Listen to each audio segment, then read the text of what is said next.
April 1917, the American Army and Navy entered the Great War.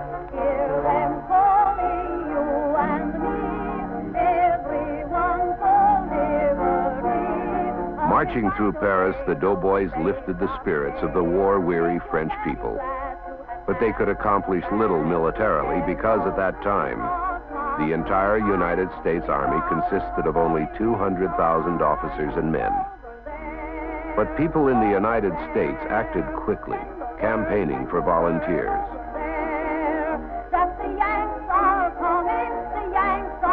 They set up a draft system in which men were picked by lottery.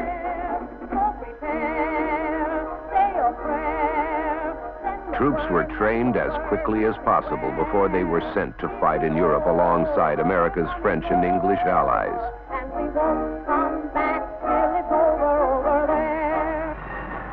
In the spring of 1918, significant numbers of Americans began to arrive in France and to play an important part in crucial battles. That was the beginning of the end of World War I.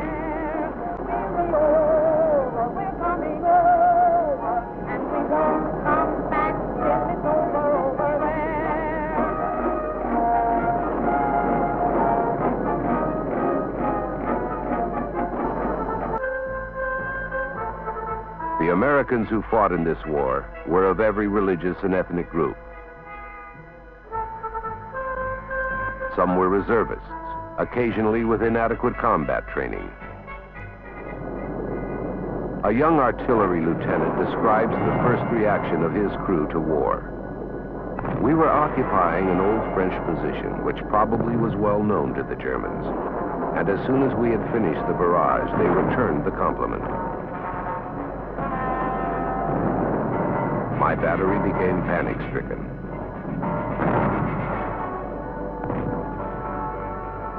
The lieutenant rallied his men, as years later he was to lead the entire nation. He was Harry Truman, who later became President of the United States. Truman and his fellow Americans arrived at the Western Front near Paris, when trench warfare was being replaced with a war of maneuver.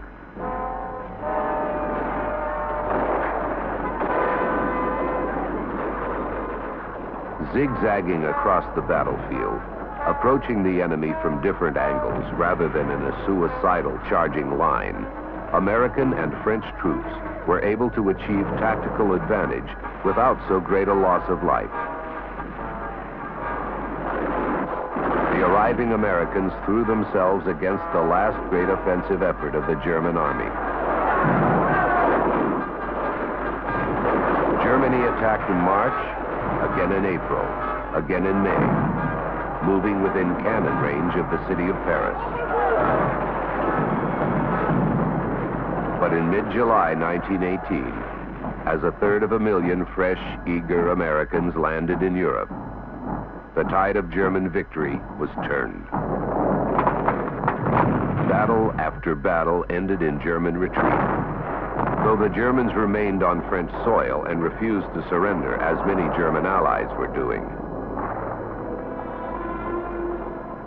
Bulgaria gave up in September, Turkey in October, Austria in November. Now the Germans were alone, and the German people had had enough. In Germany's cities, there were strikes. In the German Navy, mutinies. In Berlin, a revolution. Wilhelm II, Kaiser of Germany, went into exile in Holland, where he was to stay for the rest of his life. Matthias Erzberger, representing German political groups that had agreed to end the war, arrived at Allied headquarters in northern France, and in the railroad car office of Marshal Ferdinand Foch, Supreme Commander of the Allied forces, an armistice was signed. The fighting stopped, and the nations of the world counted their dead, their living, their heroes, and their scapegoats. Dead were 10 million fighting men and 10 million civilians. brought down by war, starvation, and disease. Living were millions of war-shocked, vengeful, nationalistic Europeans.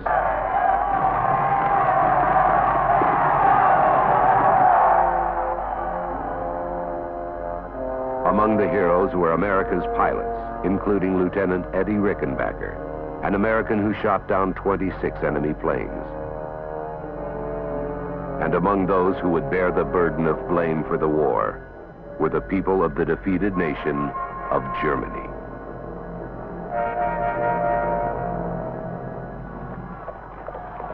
Before America entered the war, Wilson had offered to present a German peace proposal to the British. He had said, "We have no quarrel with the German people." And now at the war's end, he urged all Europeans to build a peace without victory, based on 14 objectives. The 14 points were a code of conduct for peacemaking and international relations. They dealt with open diplomacy, urging governments to deal with each other in public forums rather than secretly. They urged arms limitation for both winners and losers of the war. They asked freedom for Europe's minority groups, that more of them be given the right to govern themselves as independent states. And to guarantee a lasting peace, Wilson proposed the League of Nations, an international forum. These proposals were carried by Wilson to a January 1919 peace conference arranged in Paris by the European powers. The winning powers, that is, because those who lost the war and communist Russia, which had surrendered, were not among the delegates from 32 nations who were invited to meet at the Palace of Versailles in Paris. Among those who were invited, there was great diversity of aims and goals. There were sharp differences in the approaches of the delegates. For example, Georges Clemenceau, the Premier of France, wanted a new buffer state to separate Germany from his own country. As host for the conference, he wanted to see the defeated Germans stripped of their military power, permanently weakened, and forced to pay reparations for war damage. He wanted promises of military aid from the President of the United States and the Prime Minister of Britain. About Wilson, Clemenceau said, "Who is this man who comes with 14 commandments? God Almighty never had more than 10. David Lloyd George, the Prime Minister of Britain, wavered between Wilson's idealism and the sternness of Clemenceau. At the conference, he asked that Germany's navy be dismantled, that Germany's African and Asian colonies be taken away. Lloyd George's party had been elected under the slogan, "Make Germany Pay," and telegrams sent to him at the conference reminded him to collect every cent the war had cost. Lloyd George, Clemenceau, Wilson, and Orlando of Italy were called the Big Four, and delegations of many nations were present, each out to achieve its own national goals. Orlando's own Italian delegation wanted territory from the old Austro-Hungarian Empire, Fiume, Trieste, and the Trentino region. The Japanese delegation wanted territory too. The British had promised them German colonies in Asia, including China's Shandong province. The Big Four had promised Serbs and Croatians a new, larger state of Yugoslavia, and Bohemians and Slovaks had been promised an independent Czechoslovakia. Poles were promised independence from Germany and Russia. The delegates haggled and debated for 4 long months. And while they argued, the French and English armies remained poised at Germany's border. A British naval blockade remained offshore, keeping the German people from receiving food shipments to supplement their meager supplies. While the Germans waited to learn their fate, the debate went on. Wilson argued against Clemenceau's proposal for a buffer state. Clemenceau accused Wilson of being pro-German. Wilson announced that he might withdraw from the conference, and Clemenceau faced the fact that Lloyd George had come over to Wilson's side. There would be no buffer state. However, Lloyd George agreed with Clemenceau on reparations. They asked Germany for a sum Wilson considered unreasonable. The result was a compromise. The Japanese left with some of Germany's Pacific colonies, but without Shantung. The peoples of many small nations won their independence, but Orlando of Italy failed to obtain the city of Fiume and left the conference indignantly. Together, the delegates drafted a treaty of 80,000 words. It was signed by all present, including representatives of the new German Republic. As he left the conference, Woodrow Wilson told reporters, "I think we have made a better peace than I should have expected." But for him, the treaty represented both failure and success. Germany was to be treated as a defeated enemy, a failure. There was no plan for limiting weapons, another failure. Wilson's idea of open diplomacy was shunned by a suspicious world, but his notion of freedom for minorities fared much better. Many free nations had been established, and equally important, Wilson had made sure that approving the peace treaty would automatically mean joining the League of Nations, agreeing to preserve the territorial integrity and political independence of all members of the League.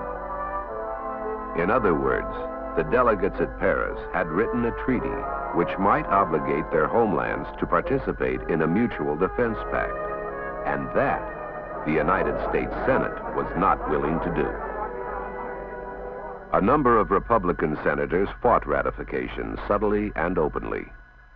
Some, like the influential Henry Cabot Lodge of Massachusetts, may have been angered because Wilson had included no leading Republicans in the Paris delegation. Some other senators, including Frank B. Kellogg of Minnesota, generally approved of the treaty. They would have ratified it if Wilson would accept compromises, like those of Theodore Roosevelt, who pointed out that the League had no real enforcement capability, that an international army might be needed to guarantee peace. Wilson fought these objections head-on until, on October the 2nd, 1919, he was disabled by a stroke. The congressional record shows that the Senate failed to approve the treaty. A two-thirds majority vote was impossible to achieve, and World War I ended with the words of Clemenceau and Wilson echoing into the future. This is not a peace. It is a truce for 20 years. Within another generation, there will be another war if the nations of the world do not concert the method by which to prevent it.